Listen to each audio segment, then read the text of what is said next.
سمية طبعا سمية بحارب إنه كويدي غير له إن وهاكي ماشي أكسر أفتي سو هندي ما هي هيدر بقى هيدر بقى أكسر أوكي أبغى حكوا يدينا وحامق لي إن المبيرسته المها marka kale lagu abuurayo inuu ku fiican yihiin xogaa raqiis ay yihiin ها way ku fiican yihiin laakiin yaa u baahan baar aniga no ana u baahan wax information abaayo هي maxaa ku dhacbaayo waxna abaayo familkayga meeshaas degan elboorka ilaa hotelka ilaa dhakhtarkayga ka caawin doona insha Allah oo kula soo xiriira adi markaan istiyaarino aniga odagayga dhakhtar waa la socotaa maho laakiin de dhakhtarnimadiisa waa dhinac kale waaye dhinacaas ma aragtay asaa u baahan in laga dhakhtareeyo alxamdulilah haddaad soo laabatay maanta dhanaa kaa welwelsanaa xitaa waan ku soo wacay maxaa ii welwelsaneed aniga ma waddan dagaal sokeeye ka jiraan joogaan maxaa ma kaa welweli karin miya kaale soo fadhiiso maxaa wada hadalaa wax ku dhamaynanaa soo fadhiiso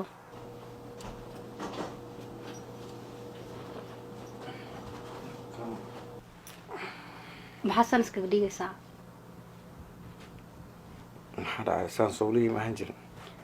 ma ahaan jirin markaasaan tahay waan ku jeclay mogtahay saanaa bay u jeceshaa ha waa iga yeeshaa ha oo ugu talagashaa okay waxaan rabaa wax walba hadda ka hor aan been kaaga sheegay inaan hadda run kaaga sheego beentana sideedaba wax lay burburisama wax ma dhisto kiniinkaasaa ka arkaysayna aniga ayaa isticmaali jiray sabab waayo hadda ka hor waxay dhahday dad afraad haddaa ii dhishid waa laga yaabaa inaan kula guursado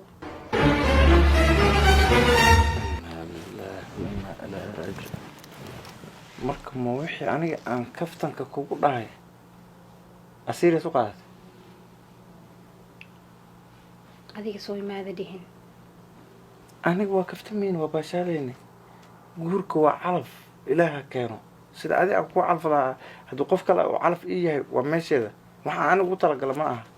niyadeydina kuma jirto maxaa kaa qaldan aniga daada afraad haddaa uurkeeda yeeshay inay la guursataa ka cabsanayno maadaama aa hadda ii sheegtay runta wixii hore cafi allay masaabax laakiin ballan iga qaad inaad mar dambe isticmaalin kelin noocaan oo kale ah balanta adiga intaana kaa qaadin ka horba aniga nafteyda ka qaaday sababtoo ah ninka dhakhtarka dariskeena ma garanaysaa xaaskiisa farxiyo ha waxaan u malayn jiray ani sideeda inay wax isticmaasho laakiin waaba xagga ilaahaybo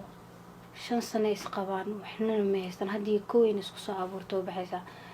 anigana hadiyadii ilaahay siyaabo hor istaagay I'm sorry saaxib adiga cirbadihii iyo dawooyinkii aad reerkaaga siin jirtay miyaad keyga ku burburinaysaa hadda aniga dhasha ugu xiraysa xaaskayga saaxiibadan baabaysaa waxa ka hadlaysana ma taqaanid nimcada eebbe waa lagu xamdiyaa ee lagama cararo waxyaalaha la rabo inaan ku cimri qaadatin waxyaalahaas oo kale ka mid ah ilaah eegana awlaada siiyo annagana mar dambe hawshaan oo kale ha sameyn intana cimri qaadasho igu filan thank you for